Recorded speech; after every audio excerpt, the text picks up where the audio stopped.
Hello and welcome to a Taylor's Tales podcast. This is Chris's Corner. I'm your host, Chris Taylor, and welcome back to a brand new episode. This week, I'm speaking about a plethora of subjects that are going on in the world right now. It's a nice way to start episode 80 with, a little bit more of a relax. It's no longer about specifically travel. It's no longer specifically about one subject. We're going to be tackling loads of things today.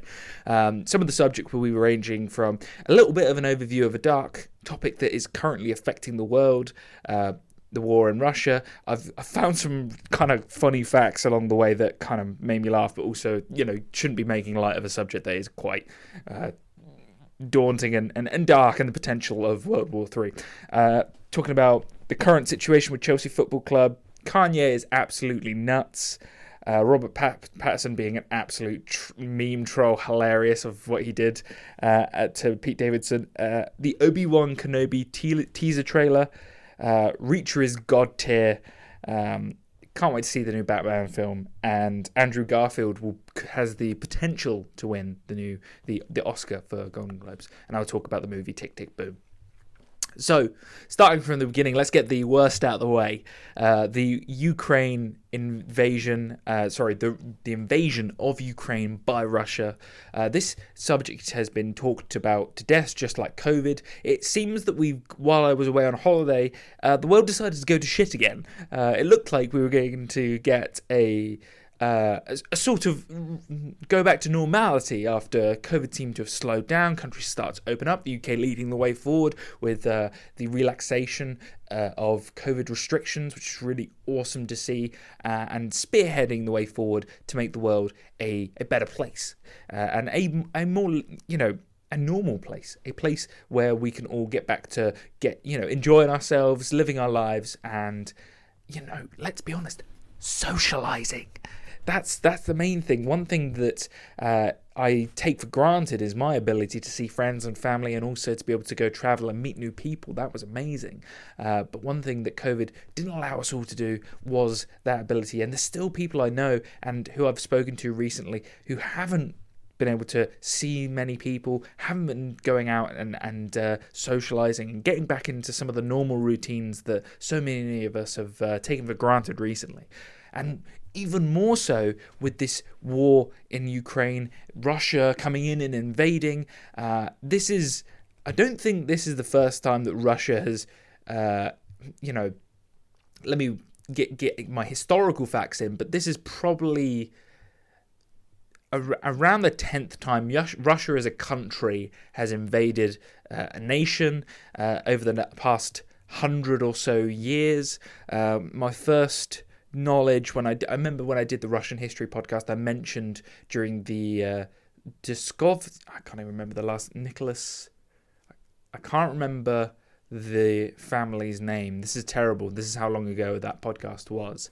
But the Tsar family, the Tsars, the Romanovs, got it, boom, Romanovs. That's always good when your brain clicks and it's there. So the Romanov family were known for having a peaceful beginning, and then the second king or the Tsar, I should say, of Russia had many invasions of other countries. Some of the wars that were known were the invasion of the Baltics, where there was a whole conflict between all countries of Europe within that region when they were beaten back, and as well as the French getting involved there, and the Europeans. There was a whole part of the UK going over there as well.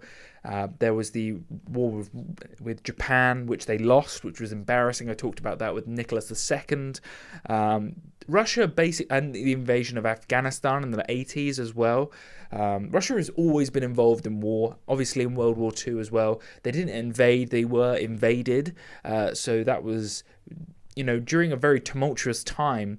And even in World War I, they joined their Serbian allies rather than invading another country. So the Russian history is embedded in war, and so this isn't a surprise to me that Putin and the government of Russia has invaded Ukraine. It's awful to see that Ukraine, what it's become as another war zone in the world, of the many countries to be demolished by bombing runs, shells being just like dropped and bombardment of constant sort of just war and again, what war does is it drives people out, and therefore other countries are accommodating, thankfully, to the Ukrainian people.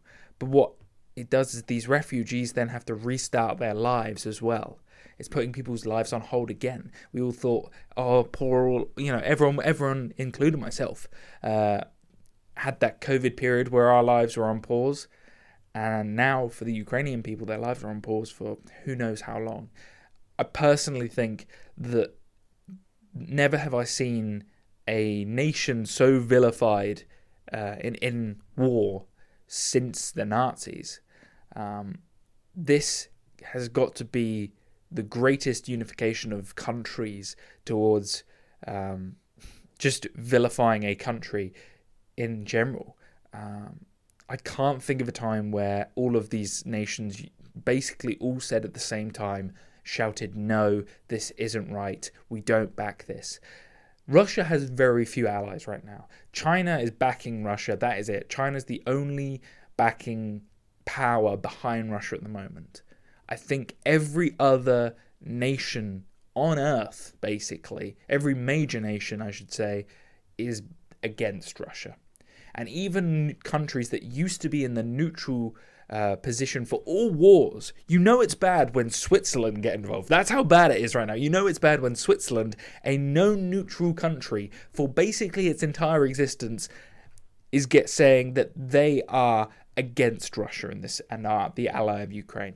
This is how bad it's got. This is the point where people are so against war now and against the war machine, so towards peace, which they should be, by the way, I'm going to back that, is that there's going to be a levy of economic sanctions from all of these nations. It's fascinating to see. It really is. I'm truly fascinated. It's also awful to witness. It's also awful to just, you're a bystander in history. I treasure the fact where I am right now, treasure the fact that the position I am in and where I'm living and where I'm from, all of these things more and more each day. It seems every day is a day to be more grateful than yesterday to be from where you're from. And I think this is an excellent teaching method for everyone in the West to be really sort of proud of where you've come from as well, because you don't have to deal with, for instance, even in the Middle East, this constant barrage of war within there, and then also within, the terrorism that happens within there, and even in Africa, we don't have to deal with a lot of this. And now Ukraine is another of these nations being drawn into this, except it's having a whole nation against it. I think it was a bad move on Putin's side. I think that he has painted himself as a bad guy now, and has basically marked himself up for assassination. It could lead to that. He's a very powerful man, and he's also in the position at the moment where he is affecting other countries. The stock market at the moment is up and down. It is really a tumultuous period because of that, and you cannot make any bets on where it's going to go from here. Oil is going up, obviously, because of the gas and oil that Russia provide the rest of the world. It is very, again, I'm going to keep using the word interesting, because from an outsider's perspective, it is again, really, really interesting to see how this is playing out at the moment. Because a lot of people are saying World War III. Even myself, from time, when I first heard the news, I thought, my goodness, they're going to be drafted us in any now and then. But I think a lot of major nations at the moment are hoping to see how this plays out, provide Ukraine with arms, provide Russia with economic sanctions, such as, just basically removing any sort of outside sourcing that they could be getting. What I have got here is a few things that have kind of made me laugh. One of the first things that the US has banned recently, and it is kind of funny, is any vodka imports from Russia have been banned. Kind of a silly one, kind of a stereotype to think of immediately, is that Russia's export of vodka has clearly came into mind. Another one was Instagram's blocked in Russia. Again, Putin shaking in his little boots, worried about people on Instagram not having people having access to Instagram in Russia. Again, what's the problem in this is that Putin himself probably isn't even bothered by a lot of these sanctions. The major people who are going to be affected are the Russian people. One of the first things I saw was the banks, kind of like the cash is running out in Russia at the moment. So these economic sanctions are already having an effect on the people there. All sponsorships that are related to anything Russian product, for instance, Chelsea Football Club recently has had sanctions applied to it and is an asset of Roman Abramovich, a friend of Vladimir Putin's, and also the owner of Chelsea Football Club. He has had all his assets within the United Kingdom frozen, and therefore Chelsea are unable to make any purchases at this time, and this means that they've had limitations placed on them as a club.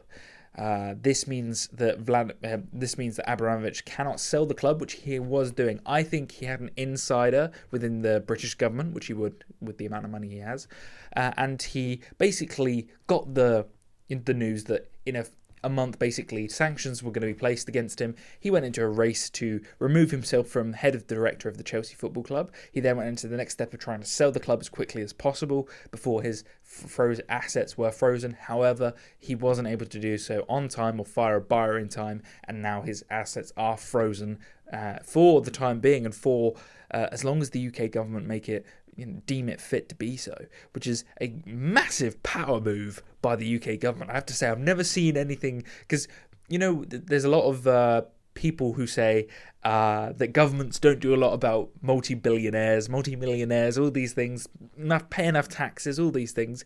We've just seen probably one of the ballsiest moves that government's ever made, where they've just said, mate, all your money here doesn't mean anything now. It's all ours. That is to be fair, that's very, very impressive, I have to say, because a lot of governments are looking to,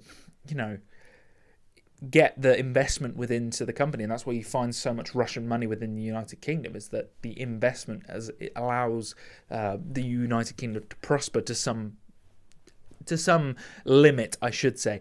I don't understand the economics behind it. I'd love to truly understand it, so I will do some further research on my part, because there's so much to go into that, and the fact that a lot of property within London is owned by the oligarchs of Russia is, again, maybe it's a way to have certain money hidden again, and assets obtained to be able to hide certain blood money, shall we say. What I didn't fail to mention earlier as well was the fact that the US has also banned diamonds from being imported into the US from Russia. Now, that's fascinating, because I had no idea that diamonds were a big import from Russia, an export from Russia and an import into the USA from obtaining it from Russia. It's very interesting, these little things. We're starting to realise how much of a hold, how much investment, how many things that the Russian country has had within all of our nations, and how much of an impact it's going to have. What I have noticed, though, is that a lot of, banks at the moment have suffered, which means that the money from Russians, or very rich Russians, because their assets have been frozen and because they are no longer able to use these investments or buy more or sell these investments, is that you have noticed that a lot of banks such as JP Morgan Chase, the Lloyds TSB banks from the UK and in the US, Bank of America, people have been making losses because of it. So we're starting to understand that there's a level of let's just call it what it is, corruption within the sort of Western world, or maybe I should say it's where people turn the other, they turn an eye to things, a blind eye to things, and they allow these things to happen in order to make profit. So it all depends on what your opinion is. For me personally, I kind of understand why they've done it. I understand that they're trying to make money, and that, is it morally right? No. Would you still do it? Probably. Let's be honest. So, moving on from that, Chelsea, like I said, Chelsea been frozen. The future for Chelsea seems bleak as a club at the moment. For me personally, I think that this is going to happen for a while. The club will be frozen until the end of the season. And then the UK government will most likely, by the time that it gets to that point, will allow the club to be sold and for the money to be allocated to where it can be. Whether that money will be allowed to be sent to Roman Abramovich is another question because of his ties to the Russian Federation and to Vladimir Putin. Again, will we ever see a period of like this ever again in history? I really don't know. Is this the second Cold War as well? Because people don't want to get involved physically in wars. You don't want a hot war anymore because of what we saw in World War II and World War I and how it just basically destroyed countries. And it's also really, really detrimental to life on Earth and also to, the economies that everyone's built. It's not good for business. People are no longer working in physical jobs where they're building tanks and they're building stuff. We're now based in more technical roles that are revolved around ephemeral things. So it is, again, it's more of the focus of how to keep things going, especially after COVID. Most economies within the world have suffered greatly and that they are on a rise back up, but they're not as good as they were in 2019. And so I think a lot of people are reluctant to get back to that period. So now that I've given a nice little summary on the current war, I've not talked about some of the dark stuff such as the life lost, the people, the refugees, because I don't think I have the knowledge or the skill to be able to come up with the information that's really going to cover that. But what we can say is that it's terrible, it's awful to see. There's charities to be given that are out there that can give money to help those people, and that's all we can, that's all I can say on that topic, apart from, going on a downer. Let's move on to something a little bit lighthearted, which is Kanye West being absolutely nuts. Recently, you must have seen in the news that Kanye and Kim, after they got divorced, Kanye has been very open about his sort of his love for Kim, but also his distaste for her new boyfriend, Pete Davidson. Pete Davidson openly gave basically a few jokes against Kanye, which I thought were brilliant. They're so good. Like just his opinion on just take the pills. Now, as someone who's dealt with and knows people who have bipolar, I'm not someone who's highly educated, but I understand both the positives and also seeing and hearing stories and having first-hand people tell me the worst possible outcomes of bipolar. Kanye clearly and has been diagnosed with it, and how he describes the way he thinks when he's off his meds, and he's clearly off his meds at the moment. And even though I'm not a doctor, you can see the level of change from one emotion to another, just by the way he's acting. Maybe he is, maybe he isn't. Maybe I shouldn't make those statements. It's quite a bold statement to make. But nonetheless, let's say for hypothetical sake that he is off his meds, and that it seems like at the moment the statements he's making, and from the music video he recently showed where he was killing Pete Davidson, let's state that he is off. I would take it back on them.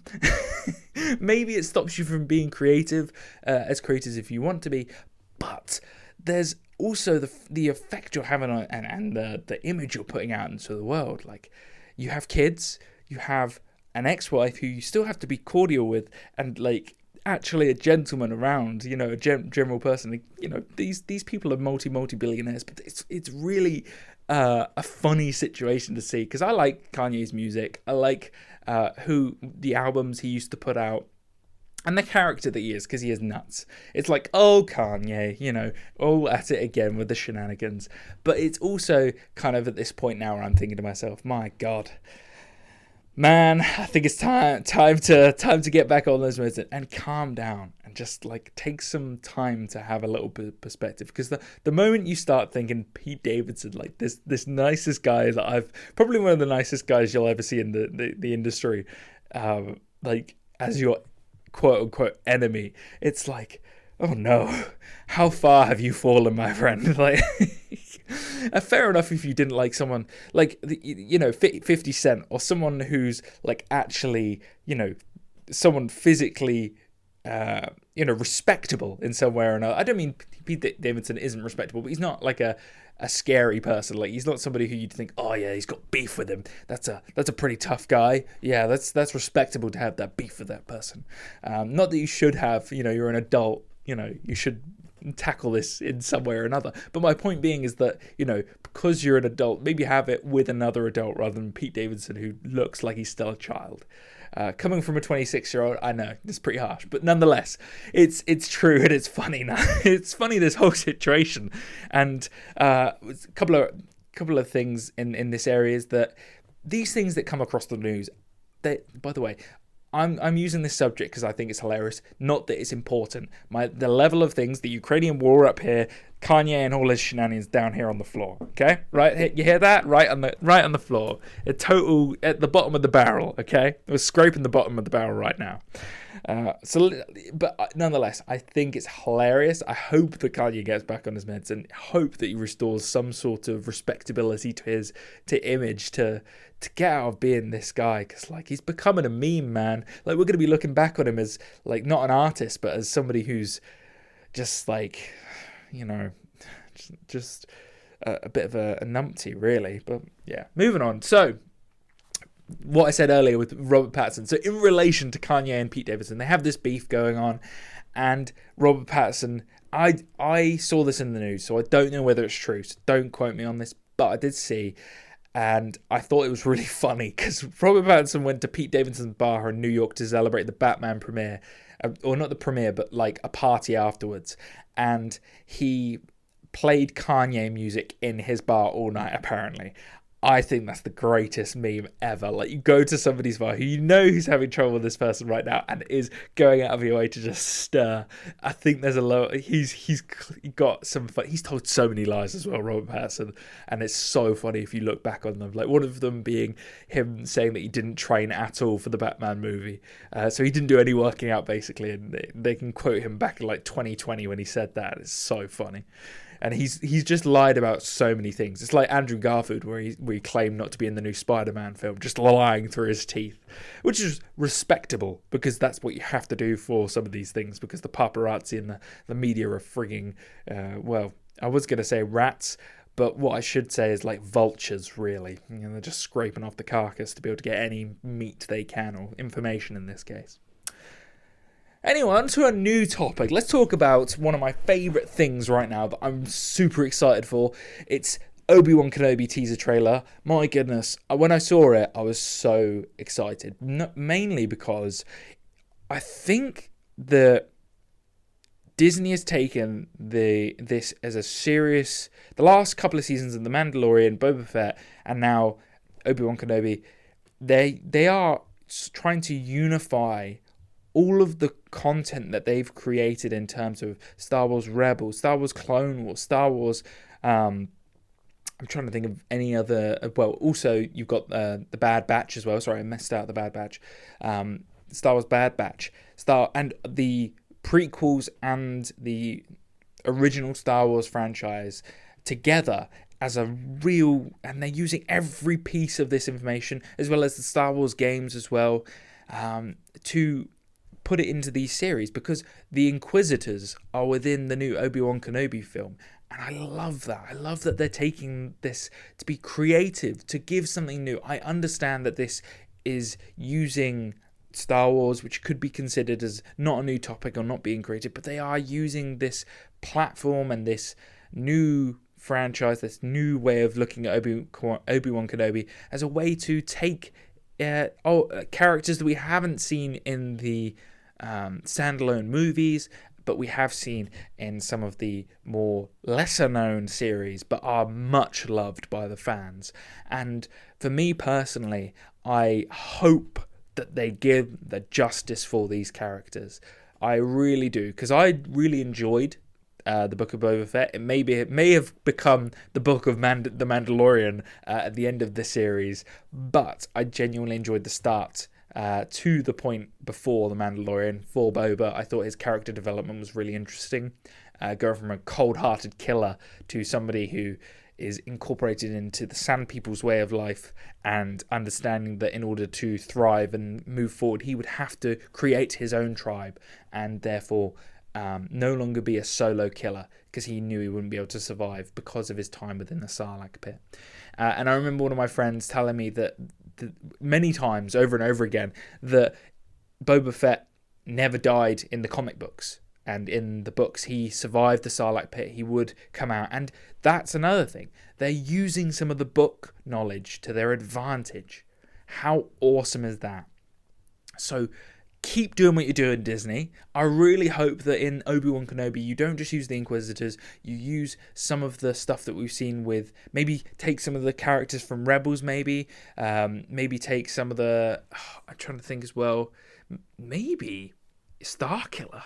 I'd love to see Starkiller in Obi-Wan. It won't happen, but I would love to see Starkiller be used as a character within the new series for Disney to utilize. That would be so interesting. Can you imagine, like, Vader's new apprentice, and we finally get to see some of the Galen Erso stuff, and like, when they're building the star, and then what's going on within there, and who he's training the Inquisitors, seeing both sides of it. Obviously, I'm a huge fan of Revan as well. I really hope that one day we get some pre-original Star Wars, even before the prequels, and some the First Republic period of time, and the original Sith. But for now, I'm hoping that Obi Wan Kenobi, obviously we've got Ewan McGregor back, he's going to kill it as always, and because of the effort he puts in. But I also really hope that they have some characters that we can believe in and love and enjoy surrounded in him by the cast, and that we see how Luke grows up as well. Maybe we see a few characters, and also we have to see Maul. If I don't see Maul in that, I will be quite disappointed, because he's a character who's loved by the fans, but also is so dynamic as a character. He's both evil and he's also revenge and grit, and he's his own. He's like a rogue. He's like throwing... Yeah, he's dynamite. That's what he is. You just throw dynamite and just explode, and then you have matter. It's brilliant. I really hope that happens. So there's endless possibilities with what they can do with that series. And for me, it's all going to be positive, whatever happens. Because I'm not the type of person who goes to a film and is super disappointed. The only time I'm disappointed when I come out of a film is if the potential isn't fully realised. Because I'll never go out and be like, well, that was an average... I'll never go, that was a shit film. I'll go, that was an average film, and therefore, we move on and go from there. There are very few times where I've gone, that's a terrible, terrible film. There's very few times where I've ever said that. Mainly because when I choose to go see a film, most of the time I'm not disappointed, because I choose to see good films most of the time. not that I'm bragging, I'm just saying, like, I don't go to see crap films most of the time. They're good films for me. And so Obi Wan Kenobi, I hope, and all of the stuff that Disney are going to put out within the Star Wars franchise from now on, in these series that they're putting out, I hope it continues for a very, very long time. Moving on to that, yes, Jack Reacher is God tier. So Jack Reacher, new series, or Reacher as it is on Amazon. If you haven't watched it already, please go watch it. It's so much fun to watch. If you are just looking for an action, mystery, like investigation, lots of questions, lots of conversations, but also a little bit of people's butt getting kicked, and like lots of hand-to-hand combat, a little bit of shooting from time to time. Very straightforward, but also lovable characters, interesting characters, and just a great story. And so now that I've watched that series, I'm going to go buy the book, The Killing Floors. As you may see behind me, I've got a few new books since coming back from a holiday, because I've literally read all of my books that I've had. So I've got myself Everyone Your Hate Is Going to Die, Atomic Habits, and Malcolm Gladwell's Outliers. So the next book I will buy will definitely be The Killing Floors for Jack Reacher, to really understand and see some of the details that I didn't see in the series, and see how well that they've adapted the book to the series. Because I recently listened to The Lord of the Rings, The Fellowship, to really see the relationship between the film and the book, and I really enjoyed that. So I'm going to try and apply it again. Why should you watch Reacher? Well, I think that Reacher, like I said, the guy who plays Reacher, is just, he's put the effort in. He's put on the size to be able to get to that point. He's also put on been put through some seriously tough times mentally over the past few years, and he's talked about that recently. I want to say his name's Arthur. It's not. I can't remember his full name, but he's epic in Reacher, and he really plays him well. This quiet character who eventually you begin to understand as you go through the series, and he's got some really good character development. And the people who he's surrounded by, the supporting cast, are really fun to watch as well, and they create some really good chemistry throughout that as well. So I definitely recommend it because of the characters and also because the story is solid as well. It is a good, solid 8 out of 10 IMDb rating I would give it. It's probably rated higher than that, but it is a great show, and I recommend it. Amazon Prime if you've got it. Can't wait to see the new Batman. That's short and sweet. I mean, for me, I'm not going to go into any details. I don't want any spoilers. I haven't looked at anything online. I'm going out of my way to watch that when I can and when possible. But I don't like going when the cinema is super, super busy. So I'm really looking forward to seeing the Batman and just generally going to the cinema again. I haven't been since I went and saw Uncharted back when I was in the US. And I think that was that must have been either New York. Yeah, New York. That was in New York. My God. Bloody hell. Time flies by when you're having fun, eh? And this is one thing I did say in my previous podcast, was that when I was on holiday, when I was on vacation, time slowed down. Now, I say the phrase time flies by when you're having fun, but I think also when you're working and you're back to normality, it speeds up as well. I don't know why. When I'm in a different place, in a different location, time just sort of like changes. It's like you're in an alternative reality. Anyway, off topic a little bit there. But Batman, really looking forward to seeing it. Apparently, Rob Pattinson and the cast in there do fantastic. Colin Firth being dressed up for 4 hours to be the Penguin. Commitment like that, always recognised by people and those who love cinema. And speaking of cinema and the love for it, like I said, Andrew Garfield. I watched Tick Tick Boom probably around 3 months ago when it first came out. I'm not somebody who likes musicals personally, but this has got emotion behind it. It's got a romance and a story that's real and realistic. It also tackles the topic of AIDS during the 80s, 90s period, and it's really, really emotional and kind of lovable at the same time.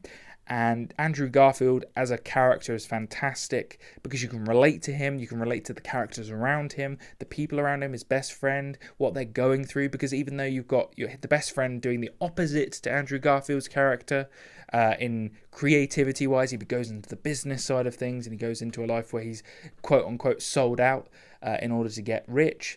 But the truth is that he's going through a dark and tumultuous time that you can go and watch the film for yourself to understand. And the performance put in by Andrew Garfield is the fact that he can sing, the fact that he can act, the fact that he can deal with a story that is emotionally deep and dark, and also makes the rest of his cast look amazing because of it.